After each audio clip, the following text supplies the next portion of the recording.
बहुत दिनों के बाद ऐसा मौसम देखने को मिल रहा है। बहुत गर्मी पड़ रही थी और गर्मी के बाद ऐसी अच्छी बारिश हो जाए और मौसम इतना सुहावना हो जाए तो फिर तो कुछ तो स्पेशल बनाना बनता है। चलिए, मौसम बहुत अच्छा हो ही रखा है, आपने देख ही लिया। और इसके साथ हम बनाएंगे एक बहुत शानदार सा खाना, जिसमें बनाएंगे बेडमी पूरी और आलू की शानदार सी सब्जी, जो कि बहुत परफेक्ट कॉम्बिनेशन है और खा के मज़ा आने वाला है। तो चलिए शुरू करते हैं। सबसे पहले हम पूरी की तैयारी कर लेते हैं। तो पूरी के लिए नॉर्मली जो घर का आटा होता है उसी से 1 कप आटा लेंगे। या आप कटोरी से भी मेजरमेंट कर सकते हैं, कोई भी कटोरी कप से आप कर लीजिए। जितना आटा होगा उसका आधा हम सूजी लेंगे। तो यहाँ 1 कप आटा लिया तो आधा कप सूजी ले लिया है। स्वाद अनुसार नमक डाल देंगे। 1 चम्मच यहाँ पर कसूरी मेथी हाथ से इस तरीके से मलकर डाल देंगे। घर की कॉमन चम्मच की ही बात कर रही हूँ। और साथ में फिर हम यहाँ पर अजवाइन लेंगे, जो कि आधी चम्मच है। अजवाइन को भी हाथ से इस तरीके से मलकर हमें डालना है। इससे स्वाद बहुत बढ़िया आता है इस तरीके से। और इसके बाद हमें इसमें ऑयल डालना है। कोई भी कुकिंग ऑयल आप ले सकते हैं, जिससे पूरी अंदर से भी बहुत खस्ती और मुलायम बनेगी। 2 चम्मच कुकिंग ऑयल ऐड कर देंगे। अब हमें इन सारी चीज़ों को पहले अच्छे से मिक्स करना है। सूजी में आटे को अच्छे से मिक्स करना है। यहाँ पर हमने सूजी इसलिए ऐड किया है क्योंकि आजकल हम रेडीमेड आटा यूज़ करते हैं। आटा मोटा नहीं होता, इस पूरी को बनाने के लिए मोटे आटे की ज़रूरत होती है, तो इसीलिए हमने इसमें सूजी ऐड किया है। सूजी कैसी भी आप ले सकते हैं, चाहे वो बारीक हो मोटी हो। और थोड़ा थोड़ा पानी डालकर हमें इसका एक टाइट डो तैयार करना है। हाँ जी, जो हम पूरी का आटा तैयार करते थे उससे हल्का सा टाइट ही करिएगा, क्योंकि इस पूरी का फ्लेवर इतना ज़बरदस्त है कि जब आप इसे खाएंगे ना तो आप इसके बिग फ़ैन हो जाएंगे। सारी पूरियों में ये पूरी सबसे बेस्ट पूरी आपको लगने लगेगी, इतनी बढ़िया ये पूरी बनती है। देखिए, इसको इस तरीके से थोड़ा थोड़ा पानी डाल के बिल्कुल एक डो तैयार कर दिया है इस तरीके से। और देखिए, बहुत सॉफ्ट नहीं है, हार्ड ही है। और इसको अब थोड़ा सा हम 1 चम्मच यहाँ पर ऊपर से ऑयल डालकर इसको ग्रीस कर कर 1 घंटे के लिए, हाँ जी, जिससे हमारी सूजी बहुत अच्छे से फूल जाए, 1 घंटे के लिए छोड़ देंगे। और देखिए, ऊपर से हल्का सा ऑयल लगा दें जिससे मुलायम बना रहे। अब क्या करना है कि हम इसकी लिड लगाएंगे और इसको 1 घंटे के लिए रेस्ट करने देंगे। ज़रूर से रखिएगा, जिससे सूजी अच्छे से फूल जाएगी। अब देखिए, पूरी के लिए हमें स्टफिंग बनानी है, जिसके लिए 1/4 चम्मच यहाँ पर कप से उड़द की दाल ली है। हाँ जी, उड़द की दाल बिना छिलके वाली है, इसको धोना नहीं है। कपड़े से हल्के से ऐसे सूखे कपड़े से इसे पोंछ देना है। जो भी इसमें पॉलिश लगी होगी वो हट जाएगी और ये बिल्कुल साफ़ हो जाएगी। तो इस तरीके से आप ध्यान रखिएगा कि स्टफिंग बनाने से पहले हमें दाल को अच्छे से पोंछ लेना, जो भी गंदगी है निकल जाएगी। तो देखिए, दाल को अच्छे से यहाँ पर पोंछ लिया है। तो फिर से मैं इसे उसी बर्तन में इस तरीके से सारा ले लूँगी। और लेने के बाद फिर देखिए, मैं दिखा रही हूँ 1/4 चम्मच, लगभग 4 घर की कॉमन चम्मच की से बात करें तो 4 चम्मच दाल होगी। और इसका एक बिल्कुल ग्राइंड हमें करना है, बिल्कुल बहुत दरदरा ही रखना है, बहुत मोटा और बारीक नहीं करना है। इस बात का ध्यान रखिएगा। देखिए, थोड़ा सा दरदरापन है, जैसे सूजी दरदरी रहती है ना, उस टाइप से हमें इसे तैयार करना है। देखिए, ये तैयार हो गया है। अब इसके लिए एक दरदरा सा मसाला तैयार करेंगे, जिसमें 1 चम्मच सौंफ ली है, 1 चम्मच ही यहाँ पर हम धनिया पाउडर लेंगे और आधा चम्मच देखिए यहाँ पर जीरा पाउडर लेंगे। इसको बिल्कुल हमें दरदरा, बहुत बारीक नहीं करना, आप चाहें तो कूट कर भी तैयार कर सकते हैं। तो देखिए, ये यहाँ पर बिल्कुल रेडी हो गया। इसी तरीके का दरदरापन चाहिए था। आपको मैं चेक भी करा देती। देखिए, यहाँ पर इस तरीके से धनिया है, साथ में सौंफ है, थोड़े से इनके यहाँ पर सीड्स दिखाई दे रहे हैं। तो आइए अब बनाना भी शुरू कर देते हैं स्टफिंग को। तो यहाँ पर देखिए, 2 चम्मच कुकिंग ऑयल, जो हम कुकिंग ऑयल खाते हैं उसी की बात कर रही हूँ, 2 चम्मच लेंगे और बिल्कुल गैस को स्लो कर देंगे। जब ऑयल अच्छे से हल्का सा गर्म हो जाएगा तब हम ये मसाले डालकर बस हार्डली आपको 1 मिनट तक इसे बिल्कुल स्लो फ्लेम पर भूनना है। और जब ये भून जाएगा तब हमने जो दाल पीस कर रखी थी ऐड कर देंगे इस तरीके से। और इसको भी स्लो फ्लेम पर 2 से 3 मिनट तक बिल्कुल स्लो फ्लेम पर ही भूनना है। गैस बिल्कुल भी तेज़ मत करिएगा, नहीं तो फ्लेवर बिल्कुल ख़राब हो जाएगा और ये जल जाएंगे। तो इस तरीके से स्लो पे ही हमें इसको भी यहाँ पर भूनते रहना है। और आपका 2 से 3 मिनट में दाल का रंग हल्का सा चेंज होने लगेगा, तब इसमें चुटकी भर हल्दी मिला देंगे, जिससे इसका मसाले का और स्टफिंग का कलर बहुत अच्छा हो जाएगा। तो हल्की सी यहाँ पर हमने हल्दी डाल दी है। अब इसमें बचे हुए मसाले ऐड करेंगे, जैसे हल्का सा यहाँ पर बिल्कुल चुटकी भर गरम मसाला, चुटकी भर लाल मिर्च और हींग ज़रूर डालिएगा। हाँ जी, इस पूरी में, बेडमी पूरी में हींग ज़रूर पड़ती है, इससे फ्लेवर बहुत बढ़िया आता है। तो हींग थोड़ी सी ज़्यादा मात्रा में डालिएगा, इससे स्वाद बहुत बढ़िया बढ़िया हो जाता है। और लास्ट में हम यहाँ पर आमचूर पाउडर आधा चम्मच डाल देंगे और स्वाद अनुसार नमक। अब इन सारी चीज़ों को फिर से हम मिक्स करेंगे और इन्हें स्लो फ्लेम पर हमें भूनना है। हाँ जी, इनको बिल्कुल स्लो फ्लेम पर हम भूनेंगे, इससे इसका फ्लेवर बहुत बढ़िया आएगा। और ये मसाले देखिए कितने अच्छे से भुन गए हैं और दाल का रंग भी बदल चुका है। अब हमें कुछ नहीं करना है, इसमें हम पानी ऐड करेंगे। पानी बहुत ध्यान से डालना है, बिल्कुल भी इसको बहुत ज़्यादा गीला नहीं करना है। 2 से 3 चम्मच पानी ऐड करिए, फिर चेक करिए।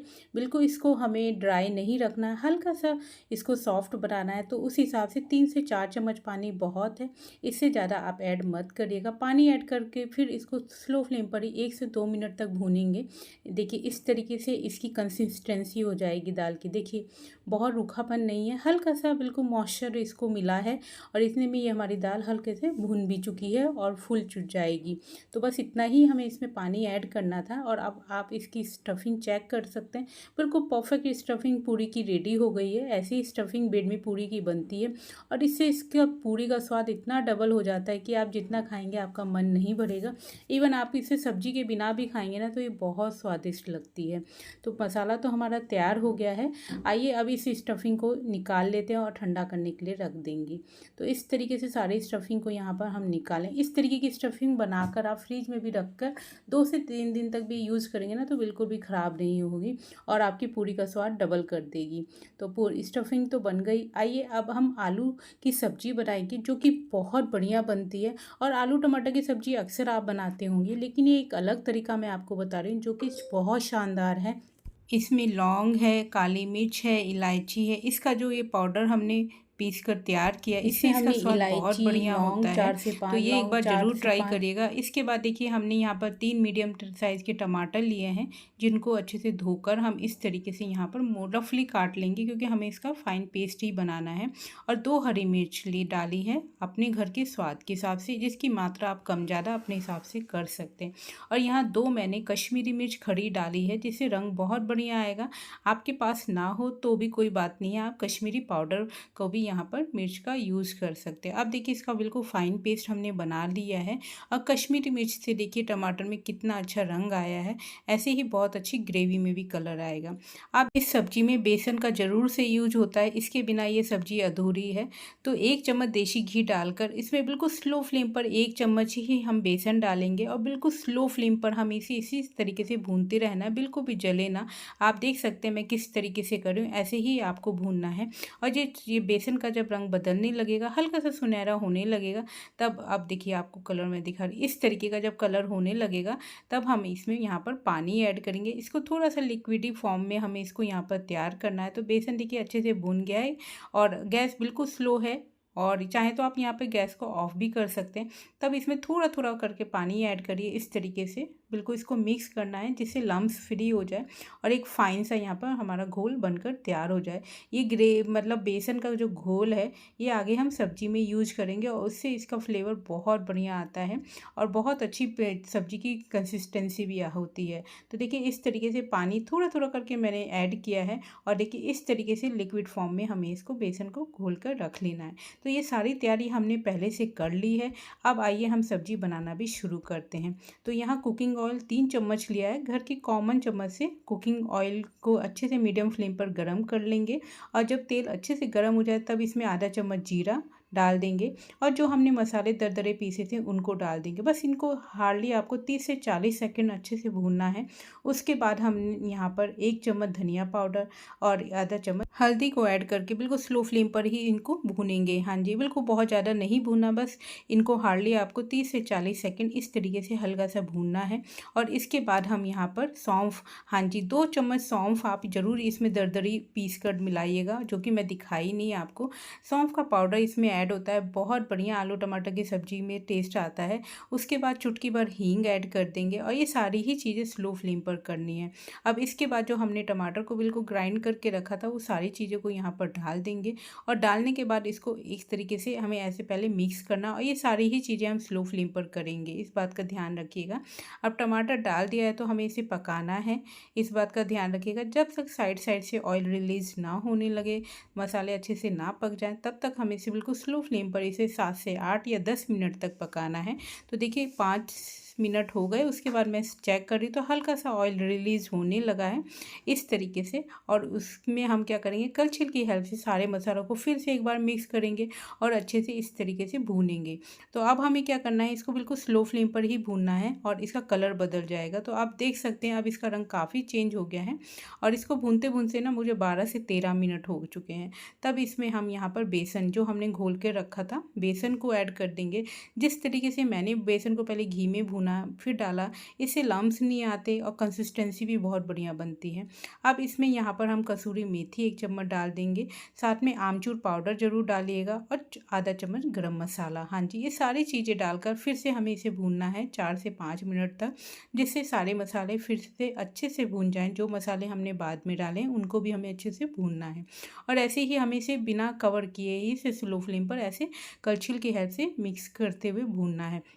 अब देखिए मसाले को भूनते भूनते 7 से 8 मिनट हो गए हैं और मसाले अच्छे से भून चुके हैं। तब इसमें हम 4 नॉर्मल मीडियम साइज़ के आलू उबले हुए हाथ से ही ऐसे जैसे मैं कर रही हूँ इस तरीके से हमें तोड़कर इसमें मिक्स कर देना है। बहुत जल्दी ये बनती है, लेकिन आप एक बार इस तरीके से बनाइएगा आलू टमाटर की सब्ज़ी, आप सारे पुराने ही तरीके भूल जाएंगे। इतनी बढ़िया ये आलू टमाटर की सब्ज़ी लगती है और इस पूरी के साथ तो मतलब मैं बता ही नहीं सकती, आपको एक दूसरे लेवल पे पहुंच जाएंगे जब इसको एंजॉय करेंगे। अब देखिए इसमें गर्म पानी ऐड करना है। हाँ जी, पानी की कंसिस्टेंसी आप अपने हिसाब से देख लीजिएगा आलू टमाटर की सब्ज़ी में आपको कैसी कंसिस्टेंसी चाहिए। नॉर्मली 4 आलू में यहाँ पर मैंने 3 से 4 कटोरी पानी ऐड किया है छोटी कटोरी से, और इस तरीके की कंसिस्टेंसी मुझे मेरे परिवार के हिसाब से मुझे सही लगती है। और ऐसे ही बाज़ार में भी आपको आलू टमाटर की सब्ज़ी अक्सर मिलती है, बिल्कुल बाज़ार वाला फ्लेवर आपको मिल जाएगा। मतलब आप जज ही नहीं कर पाएंगे कि आपने घर में बनाई है ऐसी सब्ज़ी, इतना बढ़िया फ्लेवर आता है। अब इसमें स्वाद अनुसार नमक ऐड कर देंगे इस तरीके से, और डालने के बाद हम फिर से एक बार इसको अच्छे से मिक्स करेंगे सारी चीज़ों को इस तरीके से। और इसको बिल्कुल मीडियम टू लो फ्लेम पर हमें इसको बहुत ज़्यादा नहीं पकाना, 6 से 7 मिनट तक पकाएंगे। इतने में हमारी बहुत बढ़िया यहाँ पर आलू की सब्ज़ी बनकर तैयार हो जाएगी। एक बार ज़रूर से ट्राई करिएगा। मतलब आपको मैं बोलना मेरा बेकार है, जब तक आप इसे ट्राई नहीं करेंगे ना आप समझ नहीं पाएंगे क्या फ्लेवर है। इतना इन बढ़िया फ्लेवर इसका आता है। तो इस तरीके से देखिए इसको मैं यहाँ पर पका रही हूँ। तो इसको अब यहाँ पर हम लिड लगाकर 3 से 4 मिनट के स्लो फ्लेम पर छोड़ देंगे और इतने में हमारी आलू टमाटर की सब्ज़ी पक जाएगी। तो देखिए 5 मिनट हुए हैं और साइड में आपको ऑयल भी दिख रहा होगा। इस तरीके से हमारी बढ़िया सी आलू टमाटर की सब्ज़ी बनकर तैयार हो गई है। बहुत बढ़िया बनी है। आप इसे किसी भी चीज़ के साथ खाइए, चाहे आप इसे नॉर्मल रोटी के साथ, पराठे के साथ, राइस के साथ, किसी के भी साथ खाएंगे बहुत बढ़िया लगती है।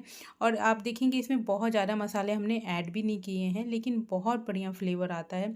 आपको ऐसा लगेगा कि जैसे आपने बाज़ार से ख़रीदी है। जैसे हमको ज़्यादातर समोसे के साथ खाते हैं आलू की सब्ज़ी, या बाज़ार में जब हम जाते हैं तो हमें मिलती है पूरी सब्ज़ी, तो वो वाला फ्लेवर आप इसमें पाएंगे। और आपको ऐसा घर में हम जल्दी आलू टमाटर की सब्ज़ी नहीं बनाते हैं, इसकी भी मैं गारंटी देती हूँ। तो अब तो आलू टमाटर की सब्ज़ी हमारी बनकर रेडी हो चुकी है। तो इसमें थोड़ी सी धनिया की पत्ती आप ज़रूर ऐड करिएगा, जो कि आज मेरे पास थी नहीं। तो अब मैं इसको बोल में भी आपको सर्व करके दिखा रही हूँ। देखिए कंसिस्टेंसी और रंग भी देखिए कितना बढ़िया आया है। मुंह में देखते ही मुंह में पानी आ रहा है, इतनी बढ़िया ये सब्ज़ी बनी है। हरी मिर्च आप खाना चाहते तो ऊपर से ऐड कर दीजिए, थोड़ी सी धनिया पत्ती बारीक काट कर ऐड कर दीजिए तो इसका स्वाद और बढ़ जाएगा। तो इस तरीके से देखिए ज़बरदस्त हमारी आलू टमाटर की सब्ज़ी बनकर रेडी हो गई। अब ऐसी बनी है हमारी सब्ज़ी तो इसके पूरी भी बना ही लेते हैं और जल्दी से सर्व करते हैं। मेरे से तो रुका नहीं जा रहा, इतनी बढ़िया ये सब्ज़ी बनी है और महक भी बहुत बढ़िया आ रही थी जब मैं मसालों को भून रही थी। तो एक बार ज़रूर इस तरीके से मसालों को भून कर, मसालों को तैयार करके आप ज़रूर ट्राई करिएगा। और अब लगते हैं सब्ज़ी को थोड़ा सा साइड में और अपना आटा भी चेक कर लेते हैं। तो देखिए 1 घंटे से ऊपर हो गया और अब हम आटे को भी चेक कर लेते हैं। तो इसको बनाने में आपको 1.5 घंटा लग जाएगा सारी तैयारी करते हुए। और इसमें इतना बढ़िया फ्लेवर आएगा कि आप इसे चाहें तो ब्रेकफास्ट में बनाइए, लंच में, डिनर में बहुत बढ़िया बनती है। और ये जो पूरी है ना, ये जल्दी से आपकी टाइट नहीं होती, मुलायम बनी रहती है। इवन काफ़ी देर तक फूली फूली भी क्रंची दिखती हैं, इतनी बढ़िया है। तो आइए अब इसकी पूरी बना लेते हैं। तो जितना डो है इसमें लगभग यहाँ पर 12 से 15 पूरियाँ बनी थी, तो इसका आधा डो ले लेंगे। और मैं अक्सर 4 से 5 पूरियाँ बेल लेती हूँ फिर फ्राई करती हूँ। इसी तरीके से देखिए सबसे पहले हम बराबर सारे डो ले लेंगे पूरियों के। तो इसकी पूरी थोड़ी सी हल्की सी लोई थोड़ी सी ज़्यादा लीजिएगा, क्योंकि हमें इसमें स्टफिंग फिल करनी है। तो स्टफिंग के लिए थोड़ा सा हल्का सा डो ज़्यादा मोटा रखेंगे नॉर्मल पूरी से। तो देखिए इस तरीके से बराबर हम सारे डो यहाँ पर कट कर लेंगे। तो देखिए इतने में 5 पूरियों का डो यहाँ निकल गया, और इनको हम अब नॉर्मली हाथ की हेल्प से गोल गोल यहाँ पर इस तरीके से हाथ से मलकर बिल्कुल गोल हमें डो यहाँ पर इसका तैयार करना है, जैसे हम रोटी पराठे के लिए करते हैं, सिंपली वैसे ही करना है। और इसको हम हाथ की हेल्प से पहले तो इसको थोड़ा सा बड़ा करेंगे, ऐसे देखिए मैं कर रही हूँ। यदि आप ऐसे नहीं कर सकते हैं तो आप बेलन में हल्का सा ग्रीस करके भी इसको ऐसे बेल के बड़ा कर सकते हैं। तो देखिए इसे कटोरी की तरह हमें ऐसे गोल में बिल्कुल बेल लेना है, हाथ से मतलब बड़ा कर लेना है। बिल्कुल ये कटोरी बन गई है, और इसमें 1 चम्मच हमें ऐसे स्टफिंग रख लेंगे, और इसको हाथ से भी अंगूठे की हेल्प से ऐसे मसालों को नीचे की तरफ दबाते रहेंगे, और साइड की उंगलियों से इसको ऊपर की तरफ आटे को करते रहेंगे इस तरीके से। देखिए आटे को ऊपर करते करते हमें इसको पूरा बंद कर लेना है इस तरीके से, जैसे हम और पराठे बनाते हैं स्टफिंग वाले, बिल्कुल वही प्रोसेस है। और इसको ऐसे इसका बिल्कुल मुंह बंद कर देंगे, और इसे हाथ से थोड़ा सा हम दबाएंगे, जिससे स्टफिंग अच्छे से चारों तरफ सेट हो जाए और बिल्कुल ये अच्छे से लॉक हो जाए। तो इसी तरीके से पहले मैं यहाँ सारी लोइयों की स्टफिंग भर लूँगी। तो एक और मैं आपको सिखाती हूँ। देखिए ऐसे ही हमें कटोरी की शेप में इसको आटे को बड़ा कर लिया, और इसमें 1 चम्मच स्टफिंग लेकर इसको अंगूठे की हेल्प से ऐसे हम स्टफिंग को नीचे को दबाते हुए और साइड वाले आटे को ऊपर की तरफ बढ़ाते जाएंगे। बहुत आराम से हो जाता है। यदि आपसे नहीं होता तो आप हाथ से मतलब बेल कर थोड़ा ज़्यादा बड़ा, और फिर स्टफिंग रख के फिर आप इसको ऐसे साइड वालों को बड़ा कर करके इसको लॉक कर सकते हैं, और ऐसे हाथ से इसको दबाकर बड़ा कर लीजिए। ऐसे हम सारी लोइयों को यहाँ पर तैयार कर लेंगे बेलने से पहले। देखिए और बहुत अच्छी बिलेंगी ये, मतलब आप जज ही नहीं कर पाएंगे, बहुत अच्छे से बिल रही थी और बहुत क्रंची थी, और काफ़ी देर तक क्रंचीनेस इसकी बनी रही, बहुत जल्दी ये सॉफ्ट नहीं पड़ी। ये इसकी खास बात है। तो इस तरीके से कहीं आने जाने में भी इस तरीके की पूरी को आप ले जा सकते, कोई दिक्कत नहीं होगी, बहुत देर तक सॉफ्ट और क्रंचीनेस बनी रहेगी। अब आइए इसको बेल लेते हैं। तो बेलने के लिए सबसे पहले हम चकले को भी हल्का सा ग्रीस कर लेंगे, और बेलन को भी, और इसमें कोई सूखा आटा नहीं लगाएंगे। इसको इसी की हेल्प से हम थोड़े सॉफ्ट हैंड से इसको चारों तरफ से बराबर इक्वली बेल लेंगे। देखिए ऐसे मैं आपको दिखा, देखिए बिल गई। इसी तरीके से हमें सारी पूरियों को बेल लेना है। और ऑयल मैंने गरम करने के लिए रख दिया था, तो ऑयल यहाँ पर गरम हो चुका है। कोई भी कुकिंग ऑयल आप ले लीजिए, मीडियम फ्लेम पर इसे गरम कर लेंगे, और बहुत हाई गरम नहीं करना, इस बात का ध्यान रखिएगा। जैसे हम मठरी के लिए थोड़ा सा गरम रहता है तभी डाल देते, तभी वो क्रंचीनेस बनी रहती है। ऐसे ही गरम हमें इसको रखना है, बहुत हाई गरम मत रखिएगा, मीडियम गरम ही रखिएगा। और इस तरीके से एक पूरी को डालकर हम इस तरीके से एक तरफ से थोड़ी सी सीख जाती है, जब 30 से 40 सेकंड, तब हम इसे पलट देंगे, और ऐसे अलटते पलटते दोनों तरफ से बिल्कुल इसको एक अच्छे ब्राउन कलर, हल्का सा सुनहरा कलर जब आने लगता है तब हम इसको निकाल लेंगे। तो देखिए कितनी अच्छी हमारी फूली फूली गुब्बारे की तरह क्रंची पूरियाँ बनकर तैयार हो गई हैं। बहुत बढ़िया पूरियाँ बनी थी। इवन हमने जो सूजी ऐड किया है ना, उससे इसमें बहुत क्रंचीनेस आई है, और इस को काफ़ी देर तक ये जो फूली फूली बनी रही हैं पूरियाँ, उसका रीज़न है कि हमने जो इसमें सूजी ऐड किया है, उससे इसकी पूरियों का अलग ही एक है फ्लेवर भी, टेस्ट भी, और जो साइज़ है देखिए दूसरी भी कितनी अच्छी फूल गई है। तो एक बार ज़रूर इस तरीके से आप ट्राई करिएगा। ये बिल्कुल पूरी का एक अलग ही तरीका है, बेडमी पूरी जो कहते हैं ना, तो इसका स्वाद भी वैसे ही है, बहुत ख़तरनाक स्वाद है, बहुत बढ़िया स्वाद है मैं तो बोलूँ। तो देखिए दूसरी पूरी भी इस तरीके से फ्राई हो गई, देखिए। और इसको फ्राई हुए लगभग 10 से 15 मिनट हो चुके हैं, अभी भी देखिए फूली हुई बनी हुई है। और आपको मैं अंदर से दिखाती हूँ। देखिए स्टफिंग चारों तरफ कितनी अच्छी बराबर फैली हुई स्टफिंग है, कोई ऐसी जगह नहीं है जहाँ स्टफिंग नहीं है। तो ये बहुत अच्छी क्रंची फूली फूली हमारी पूरियाँ बनती हैं, बेडमी पूरी। अब आपको मैं दूसरी पूरी भी इसी तरीके से दिखा रही हूँ। देखिए कितनी खस्ता है, इसको हाथ से ऐसे दबा के देखिए अंदर का, मतलब मुझे कुछ कहने की ज़रूरत नहीं है, आपको पूरी को देख के ही समझ में आ रहा होगा कि पूरियाँ बहुत सही में अच्छी बनी हैं। इस मौसम में ऐसी पूरी मिल जाए और ऐसी सब्ज़ी तो क्या कहने, तो मौसम का मज़ा दुगना हो जाता है। तो आप देखिए बिल्कुल बाज़ार स्टाइल में मैं आपको सर्व करके भी दिखा रही हूँ। तो यहाँ पर गर्मा गर्म हमने सब्ज़ी डाल दी, और उसके साथ ये क्रंची बिल्कुल गर्मा गर्म पूरी और हरी मिर्च, ऐसे ही बाज़ार में मिलता है। मैंने कोशिश की बाज़ार के तरीके से सर्व करने की। आप बताइएगा आपको कैसा लगा, और देखकर मुँह में पानी आ रहा है तो फिर ज़रूर ट्राई करिएगा। मौसम बहुत आजकल अच्छा हो रहा है, खुशनुमा। ये हमारी गर्मा गर्म आलू की सब्ज़ी बन चुकी है और साथ में गर्मा गर्म पूरी। दोनों ही चीज़ें बहुत अच्छी बनी है, तो आप ज़रूर से एक बार ट्राई करिएगा। आप समझ ही नहीं पाएंगे कि आप बाज़ार से लेके आए हैं कि आपने घर में बनाया। इतने बढ़िया और बहुत टेस्टी बने हैं। तो मस्ट ट्राई वाली रेसिपी है, ज़रूर से ट्राई करिएगा। और ट्राई करने के बाद आपका रिजल्ट बिल्कुल वैसे ही निकले जैसे मैं बोल रही हूँ, तो मुझे ज़्यादा से ज़्यादा सपोर्ट करना बिल्कुल भी मत भूलिएगा। जल्दी मिलूंगी फिर एक और इंटरेस्टिंग वीडियो के साथ। तब तक टेक केयर, बाय बाय।